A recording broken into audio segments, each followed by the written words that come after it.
দেখো, প্রথম ক্রম ও প্রথম মাত্রার অবকল সমীকরণ। ঠিক আছে, আমরা আগের চ্যাপ্টারে ক্রম আর মাত্রা কি জিনিস সেটা শিখেছি। তাহলে বলা হয়েছে প্রথম ক্রম মানে ডেরিভেটিভ হবে একবার। প্রথম ক্রম মানে কি? ডেরিভেটিভ একবার। প্রথম মাত্রা মানে ওর পাওয়ার হবে কত বলো তো? 1।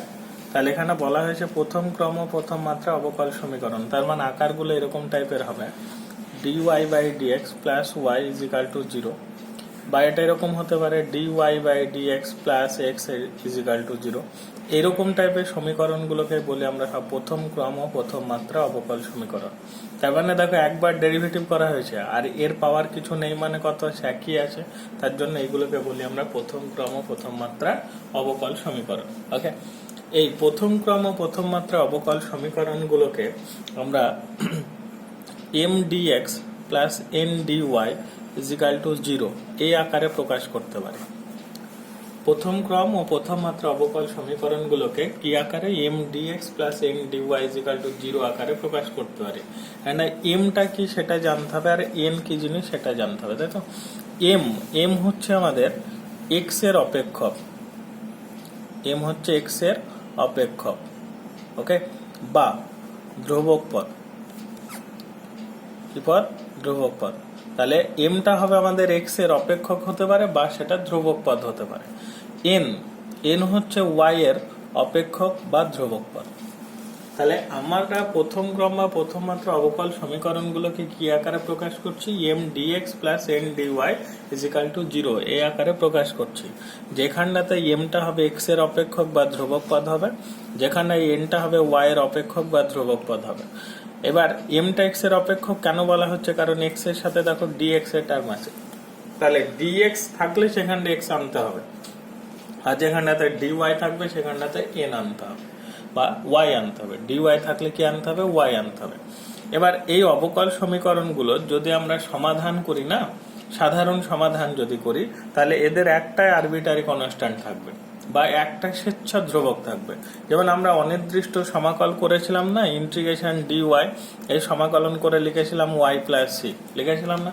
এখন দেখো, তোমাকে যদি এরকম দেওয়া হয় ডিএক্স প্লাস ইন্টিগ্রেশন ডিওয়াই সমান, আবার ধরো ইন্টিগ্রেশন এরকম একটা দিলাম 2dx, তাহলে আমরা তো সমাকলন করবো, এটাই সমাকলন করবো, এটাই করবো, এটাই সমাকলন করবো, তার মানে তিনটে সমাকলন করব। তাহলে কি তিনটে কনস্ট্যান্ট নিব না? তাহলে এটা তো একটা ইকুয়েশন আছে। আগের ক্ষেত্রে যেগুলো করেছিলাম শুধুমাত্র এমনি ইন্টিগ্রেশন ডিএক্স ছিল, অনির্দিষ্ট সমাকলগুলো, সেক্ষেত্রে আমরা একটা সি নিয়েছিলাম। এবার এগুলো ইকুয়েশন হয়েছে। ইকুয়েশন হলেও তোমাকে কি করতে হবে? এর ক্ষেত্রে যদি সাধারণ সমাধান করি, তাহলে একটাই আরবিটারি কনস্ট্যান্ট নিতে হবে। হয় সমানের এদিকে নিতে হবে, না হয় সমানের ওই দিকে নিতে হবে। যে কোনো একটা নিব, যে সমানের এদিকে একটা নিব, সমানের ওই দিকে একটা নিব, সেটা চলবে না, যে কোনো একটা নিতে হবে। তার মানে কি, এটাকে যদি সমাকলন করি তাহলে এক্স হবে, প্লাস ডিওয়াই এর জন্য কত হবে? ওয়াই হবে, সমান এটা কত হবে বলো তো? 2x plus C. আমরা কি করবো? সমানের ওই দিকে একটা প্লাস সি নেব। তার মানে এরকম সমাকলন যদি আমরা করি, বা একমাত্র এই প্রথম ক্রম প্রথম মাত্রা অবকল সমীকরণগুলোর যদি সমাধান করি, তাহলে কি করবো? একটা করে আরবিটারি কনস্ট্যান্ট নেব। সেটা সমানের এদিকেও হতে পারে বা সমানের ওই দিকেও হতে পারে, যে কোনো একদিকে নিলেই চলবে। ঠিক আছে, এবার এই প্রথম ক্রম প্রথম মাত্রা অবকল সমীকরণগুলো সমাধান করার জন্য কিছু পদ্ধতি আছে। ঠিক আছে, সেটা কি নিয়মে করবে সেটুকু একটু বলি। এটা হতে পারে চল দুটির বিচ্ছেদ বা পৃথকীকরণ পদ্ধতি। চল দুটির বিচ্ছেদ বা পৃথকীকরণ পদ্ধতি, তার মানে কি বোঝানো হচ্ছে? ধরো অঙ্ক এরকম টাইপের, M DX plus N DY is equal to 0 আকার আছে। সব সময় তো এই আকার দেওয়া থাকবে না, তোমাকে ওটাকে কি করতে হবে? সাজাতে হবে। যেখানটায় ডিএক্স থাকবে সেখানে তোমাকে এক্স এর ফাংশন নিয়ে আসতেই হবে, নাহলে কিন্তু অঙ্ক হবে না। দেখো, সাপোজ ধরো এরকম একটা অঙ্ক বললাম আমি, যে ডিওয়াই বাই ডিএক্স প্লাস ধরো এখানটায় দিয়ে আসে ধরো 2x সমান 0। তাহলে এখানটাতে তো আমি আর সমাধান করতে পারছি না, তাই তো? তাহলে তোমাকে কি করতে হবে? এই 2x টার কাছে dx টা নিয়ে যেতে হবে। তার মানে নিশ্চয়ই এটা যদি গুণ করা হয় dy প্লাস 2x dx, এটা ইজ ইকাল টু 0 হবে কিনা দেখো। এবার dy plus 2x dx is equal to 0, এই দেখো dx এর কাছে x চলে গেছে। তাহলে এইরকম আকারে তোমাকে কিন্তু প্রথমে প্রকাশ করতে হবে, যেটাকে বলছি আমরা চল দুটি বিচ্ছেদ বা পৃথকীকরণ পদ্ধতি। এই পদ্ধতির সাহায্যে এই অবকল সমীকরণগুলোর আমরা সমাধান করতে পারবো। ঠিক আছে, তো সেগুলোকে আমরা কি আকারে প্রকাশ করতে পারি? দেখা যাচ্ছে সেটা integration f1x of dx plus integration fy of dy, এটা ইজ ইকাল টু 0। এই যে f1x dx লিখেছি এটা মানে হচ্ছে x এর ফাংশন, আর এই যে f1 অফ y dy লিখেছি এটাকে বলছি আমরা y এর ফাংশন। তাহলে আমাকে কি করতে হবে, সর্বদা এরকম আকারে প্রকাশ করতে হবে। তাহলে dx এর কাছে x এর ফাংশন নিয়ে যাব, dy এর কাছে y এর ফাংশন নিয়ে যাব, দিয়ে তাদের আমরা সমাধান করব।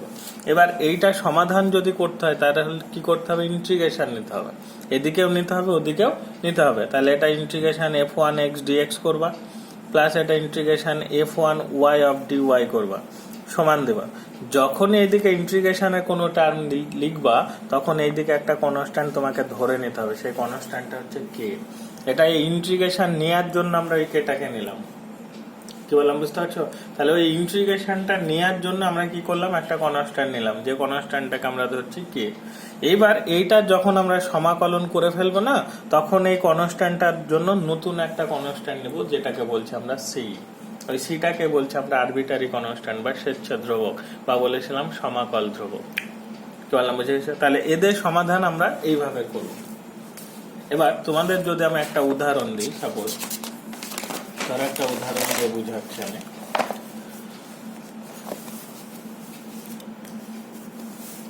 একটা উদাহরণ নিই, dy বাই dx সমান ধরো অঙ্কে দিয়ে আছে 1 minus cos x by 1 plus cos x, এরকম টাইপের একটা অঙ্ক দিয়েছে, ঠিক আছে? তাহলে dy বাই dx সমান 1 minus cos x by 1 plus cos x। এটা তো তুমি এখন সমাধান করতে পারবে না, কারণ x এর কাছে dx কে নিয়ে যেতে হবে, তাই তো? তাহলে তুমি কি করবে, এটাকে dy বাই dx লিখলে ধরো যে সমান দিলে 1 minus cos x by 1 plus cos x এর ফর্মুলা জানি আমরা, কি বলতো, tan square x by 2। Okay, এটা tan x এর ফাংশন চলে এসে, তাহলে তুমি dy রাখো সমান দাও, এটা tan স্কয়ার x বাই 2 লিখো, পাশে কত লিখবে dx। ওকে, এবার কি করবে, তুমি উভয় দিকে সমাকলন নিবে, তাহলে এদিকেও নিবে এদিকে নিবে। যখনই বলেছি সমাকলন নিবে তখন একটা কনস্ট্যান্ট ধরে নিতে হবে কে, এই সমাকলন চিহ্ন নেওয়ার জন্য এই কেটাকে নিতে হবে। ওকে, পরের লাইন, dy এর সমাকলন করা যাবে কিন্তু tan স্কয়ার x বাই 2 এর সমাকলন করা যাবে না, তাই পরের লাইনে করব, dy রাখবে ইন্টিগ্রেশন, এটা মানে তুমি লিখবে sec square x by 2 minus 1 of dx plus কে, হবে কিনা বলো? পরের লাইন, dy এর জন্য কত হবে, y সমান sec স্কয়ার x এর করলে হবে তোমার tan x বাই 2, বাই নিচে কত হবে বলো তো, হাফ মাইনাস x প্লাস কত লিখবা, c। y is equal two, এই দুইটা উপরে উঠে যাবে, 2 tan x বাই 2 হবে মাইনাস x প্লাস কত লিখবা, c। এইভাবে তোমাকে সমাধান করতে হবে, ঠিক আছে? তাহলে তোমার কাজ হচ্ছে কি, যে এগুলোকে dy এর কাছে y কে নিয়ে যাওয়া, dx এর কাছে x এর ফাংশনকে নিয়ে যাওয়া, যে তারপরে উভয় দিকে কি নেওয়া, সমাকলন নেওয়া। তার মানে তোমাকে এটাকে সাজাতেই হবে। এইটা যদি আমরা সাজাতে পারি যে dx এর কাছে x এর পোরশন আর dy এর কাছে y এর পোরশন যদি সাজাতে পারি, তাহলে এটাকে বলছি চল দুটির বিচ্ছেদ বা পৃথককরণ পদ্ধতি, ঠিক আছে? এই পদ্ধতিটা আমাদেরকে একটু জানতে হবে। পরে আবার নতুন কিছু জিনিস এখানটাতে আছে, ঠিক আছে? আগে এর উপর ডিপেন্ড করে আমরা কিছু অঙ্ক শিখে নিব, যে তারপরে আরেকটা জিনিস আছে সমমাত্রিক অবকল সমীকরণ বা হোমোজিনিয়াস ফাংশন। চার যদি সমাধান করি তাহলে সেটা কি করব, ঠিক আছে? এরকম টাইপের নানা রকম জিনিস আছে। আবার যেগুলোকে চল দুটি বিচ্ছেদ বা পৃথকীকরণ পদ্ধতিতে করা যাবে না, তখন আবার সেই পরিবর্ত পদ্ধতি শিখেছিলাম না, প্রতিস্থাপন পদ্ধতি, যে চলটাকে কি করেছিলাম, জেডে রূপান্তর করেছিলাম। এক্ষেত্রেও ঠিক তাই, যেগুলোকে বিচ্ছেদ বা পৃথকীকরণ পদ্ধতিতে করা যাবে না সেটাকে প্রতিস্থাপন পদ্ধতিতে আবার তোমাকে নিয়ে যেতে হবে, ঠিক আছে? তাহলে আমরা আজকে যেগুলো শিখবো সেগুলো হচ্ছে চল দুটির বিচ্ছেদ বা পৃথকীকরণ পদ্ধতির সাহায্যে অঙ্কগুলো শিখবো হবে। এবার তোমরা একটু অঙ্ক দেখো, এখানে অনেকগুলো অঙ্ক আছে, আর চ্যাপ্টারটা ভেরি ইম্পর্টেন্ট চ্যাপ্টার, পুরো চ্যাপ্টার যেন মুখস্থ হয়, মাথায় রাখবো হবে, ভেরি ভেরি ইম্পর্টেন্ট এই চ্যাপ্টার, আগে বলেছিলাম। তাহলে প্রশ্নমালা কত আছে দেখো, 11, প্রশ্নমালা 11। সব এগুলো যা শিখবো হবে বিচ্ছেদ বা পৃথকীকরণ পদ্ধতিতে শিখবো হবে। দেখো অঙ্ক নম্বর 1, 1 plus X square of dx plus 1 plus Y square of dy, এটা ইজ ইকাল টু 0, ঠিক আছে? আমরা এই অঙ্ক করতে করতে দেখবেন নতুন নতুন কিছু ফর্মুলা আমি তোমাদেরকে লিখাবো, হবে সেগুলো একবারে করে দেবো। এখন দেখো এর উপর এখানে ডিএক্স আছে, এখানে এক্স এর পোর্শন আছে, তার মানে এর সমাকলন করা যাবে। এটা ওয়াই আছে, এটা ডিওয়াই আছে, মানে এরও সমাকলন করা যাবে, তাই তো? তাহলে তুমি কাজ করবে কি, অঙ্কটাকে লিখবে 1 plus X square of DX দিয়ে সমাকলন দেবে। এটা 1 plus Y square of DY সমান কত লিখবে বলেছে, কে। তাহলে এই সমাকলন চিহ্ন নিলাম, যেহেতু এটা সাজানোই আছে, ডিএক্স এর কাছে এক্স এর পোর্শন আছে, ডিওয়াই এর কাছে ওয়াই এর পোর্শন আছে, তার জন্য আমরা অঙ্কটাতে ইন্টিগ্রেশন নিয়ে নিলাম। আর ইন্টিগ্রেশন নিলে এদিকে কি লাগাতে হবে, কে। পরের লাইন ডিএক্স ইন্টু 1 মানে ডিএক্স, ডিএক্স এর সমাকলন করলে কত হবে, এক্স প্লাস এটা এক্স স্কোয়ারের জন্য কত হবে, এক্স কিউব বাই 3 প্লাস এটা ডিওয়াই এর জন্য ওয়াই প্লাস এটা ওয়াই কিউব বাই কত 3 সমান। দেখো নিচে পোর্শন গুলোতে সব 3 আছে, দেখেছো? এই কনস্ট্যান্টটাকে তুমি যা ইচ্ছা তাই লিখতে পারো, তোমার ইচ্ছা। c/3 লিখো, কারণ কি এটা 3 লসাগু করলে 3 3 কি হবে, কেটে যাবে। তাহলে কনস্ট্যান্ট তুমি যা ইচ্ছা তাই নিতে পারো তোমার সুবিধা মতন। দেখবে অনেক সময় সাইন ইনভার্স আসবে এইদিকে, তাই আমি ওদিকে সাইন ইনভার্স সি ধরে নিব। এদিকে দেখবে লগের টার্ম আসবে, ওইদিকে আমি লগ সি ধরে নিব। তাহলে আমি যা ইচ্ছা তাই ধরতে পারি, আমি অঙ্কের উপর ডিপেন্ড করে ওটাকে কনস্ট্যান্টটাকে ধরবো। ওকে, এইখানটাতে দেখো লসাগু করলে কত পাবে তুমি, 3। তাহলে এটা লসাগু করলাম 3, তাহলে উপর হবে X cube plus Y cube plus 3x plus 3y সমান c/3 হবে কিনা দেখো। এটা কি হলো, কেটে গেল।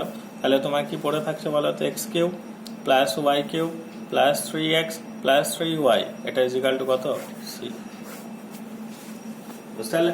তাহলে এই হচ্ছে আমাদের শিখাই আরবিটারি কনস্ট্যান্ট। আমি বলেছিলাম একটাই শিক্ষার ধ্রুবক নেব, ওকে একটাই নিয়েছি, এটা সমানের ওই দিকেই নিচ্ছে। হবে নেক্সট অঙ্ক দেখো 2 কত আছে দেখো, e to the power x minus y কত আছে dx plus E to the power y minus x dy এটা ইজিক্যাল টু 0। ঠিক আছে কি দেখো, দেখো e to the power x minus y dx plus E to the power y minus x dy সমান কত আছে 0। আচ্ছা, তাহলে এখানটাতে দেখো এক্স আর ওয়াই দুটো পোর্শন আছে, তাহলে তো হবে না, তাই এটাকে বাই করে লিখবে সূচকের নিয়ম, e to the power x by e to the power y into dx. এটা হবে e to the power y by e to the power x into dy এটা ইজিক্যাল টু কত, 0। ওকে, লসাগু করলে তুমি কত পাবে বলো তো, e to the power x e to the power y হবে লসাগু, হবে না? তাহলে এটা ই টু দি পাওয়ার কত, এক্স টু এক্স ডিএক্স হয়ে যাবে plus E to the power 2y DY হয়ে যাবে, এটা ইজিক্যাল টু কত হবে, 0। এটা কোনাকুনি গুণ করলে তুমি 0 পেয়ে যাবে, তাই না? তাহলে এটা ই to the power 2x dx হয়ে যাবে, এটা ই to the power 2y dy হয়ে যাবে, এটা ইকুয়াল টু কত লিখবা, 0। একটু বুঝতে পেরেছো কিনা দেখো, মাথায় ঢুকেছে? পরের লাইন এবার দেখো, এখানে dx এর কাছে x এর ফাংশন আছে, dy এর কাছে y এর ফাংশন আছে, তাহলে চল দুটি বিচ্ছেদ হয়ে গেছে। এবার কি নিবে, উভয় দিকে integration E to the power 2x dx plus integration E to the power 2y dy এটা ইজিক্যাল টু কত ধরবা বলো তো, কে। যেহেতু এদিকের পোর্শন আমি ইন্টিগ্রেশন নিয়েছি, তাই ওই দিকে কে নেব। ই টু দি পাওয়ার 2x এর জন্য হবে e to the power 2x by 2 plus E to the power 2y by 2 সমান কত লিখবা, c/2। সব 2 আছে, 2 কি করে দেবে, আউটিং করে দেবে। তাহলে এটাকে তুমি লিখবে e to the power 2x plus E to the power 2y সমান কত হবে, c। অঙ্ক হয়ে মাথায় ঢুকেছে, বুঝতে পারছো? এই হচ্ছে চল দুটির বিচ্ছেদ বা পৃথকীকরণ পদ্ধতি। নেক্সট অঙ্ক নম্বর 3 কি বলছিলাম,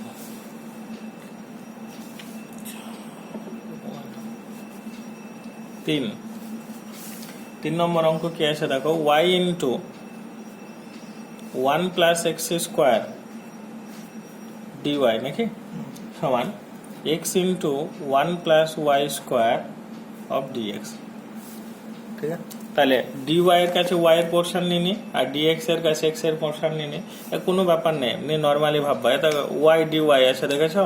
তার নিচে 1 প্লাস ওয়াই স্কোয়ারটাকে নামানো যাবে না, তাহলে y dy লিখছি, তার নিচে 1 প্লাস ওয়াই স্কোয়ারটাকে নামিয়ে দিলাম, দিয়ে dy লিখলাম। হবে এদিকে দেখো x dx আছে, তার নিচে 1 প্লাস এক্স স্কোয়ারটাকে নামিয়ে দাও, নর্মালি হয়ে যাবে। বুঝলে? এটার যদি ডেরিভেটিভ করা হয় তাহলে উপরে 2y হবে, কত y, 2y। তাই কি করবে, উভয় দিকে উভয় দিকে 2 গুণ করে দেবে, এদিকে 2 গুণ করলাম, এদিকে 2 গুণ করলাম। ওকে, তাহলে উভয় দিকে কি করেছে আমরা 2 গুণ করেছি। ওকে, এবার কি করবে, উভয় দিকে সমাকলন নেবে। ওকে, এই দেখো সমাকলন সমাকলন প্লাস কত লাগিয়ে দেবে কে। এটাকে যদি আমরা সমাকলন করি তাহলে লগ অফ মড কত হবে 1 প্লাস ওয়াই স্কোয়ার, কারণ এটার ডেরিভেটিভ তো উপরে আছে। এটা সমাকলন করলে লগ অফ মড কত হবে 1 plus X square plus log C ভাবতে পারো। এটাকে কি নিলাম লগ সি, যেহেতু লগের পোর্শন আছে তাই ওটাকে লগ সি। পরের লাইন, এটা লগ মড 1 প্লাস ওয়াই স্কোয়ারটা লিখো। দেখো এটা প্লাস আছে, প্লাস থাকলে কি হয় গুণ হয়ে যায় না, তাহলে log of C into 1 plus X square. কি বললাম বুঝতে পারলাম, মডের মধ্যে দিয়ে দিলাম। উভয় দিকে লগ লগ গিয়ে হবে আউটিং হয়ে যাবে না, তাহলে উভয় দিকে লগ লগ আউটিং করে দাও। তাহলে 1 প্লাস ওয়াই স্কোয়ার সমান সি ইন্টু 1 প্লাস কত হবে এক্স স্কোয়ার। ব্যাস, এই হচ্ছে আমাদের অঙ্ক। ঠিক আছে, এইভাবে সব অঙ্কগুলো আমাদেরকে করতে হবে। মাথা ঢুকেছে?